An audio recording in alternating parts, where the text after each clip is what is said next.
students, I'm delighted to talk to you today on behalf of Simplicity. I speak for those who believe and understand that less can be more. In generations past, things were simpler because they were less expensive, less diverse, less efficient, and perhaps less advanced. Life was not this simple by choice. However, I greatly admire people like my grandmother, a woman who refuses to watch a 3D movie, travel unless she is visiting family, and eat any other kind of potatoes than boiled. She knows what's out there and chooses to do what she wants, how she wants it. We must regenerate appreciation for what past generations have always appreciated. They knew, respected, and cherished the things and moments untainted by complication. They knew that happiness does not mean quantifying and qualifying everything, and that having quantity and quality does not guarantee happiness. When you feel the spring sun's first heat on your skin after a long winter chill, when you hug someone troubled of whom you care about, and when you eat your favorite food just sitting on your couch, you contribute to the continuation of a common experience. You connect yourself to everyone in the timeline of history. It is our duty to include the future by exposing them to these times and treating them as necessities. We've developed a habit of rushing them or pushing them aside. How can we pursue happiness effectively if we abandon half of our simple, natural, human urges? Marissa Mayer, Google's Director of Consumer Web Products, is uncompromising, like my grandmother, when it comes to simplicity where it's needed. She says she keeps Google's homepage simple because it gives you what you want, when you want it, rather than everything you could ever want, even when you don't. We often attribute Google's success to its infinite resources, yet without its easy, friendly, unintimidating home screen, we would not keep coming back. Unlike Google, most technology that is supposed to make life so much easier often complicates it. Even so, we are preoccupied with the idea that success is progress and that we underestimate what we've always had, the simple things in life.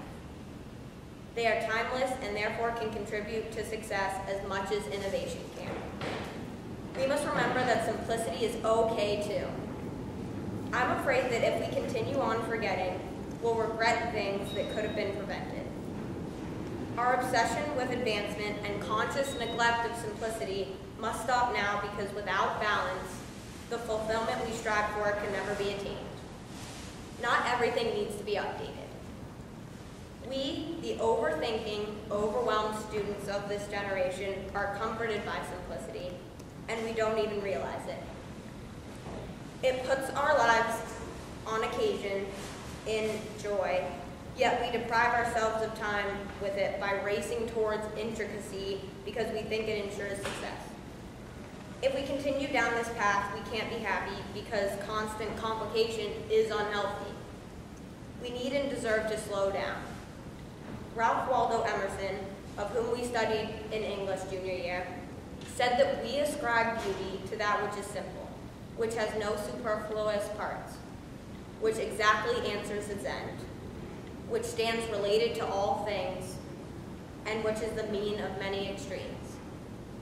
Although Ralph lived almost 200 years ago, he's showing that simple is beautiful because it is what it is and it never changes. And that still applies today.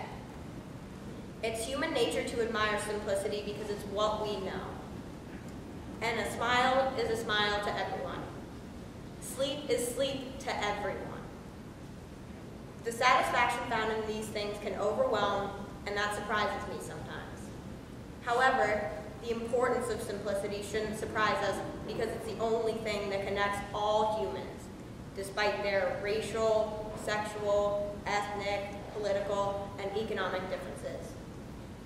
It's the only thing that balances out the competitive, judgmental, curious side of every human. But that shouldn't surprise any of us more than it surprised Ralph. The point is, simplicity deserves more recognition from our generation. Simplicity itself never overthrows the human spirit. It never spins out of the control of the beholder. It never alienates the past, kills the mood of the present, or complicates the future. It's like the air we breathe, dependable, satisfying, and clear. Yet we treat it like an outgrown toy or an older version of our many gadgets. Our generation must relearn these simple words. Sometimes less is more. Thank you.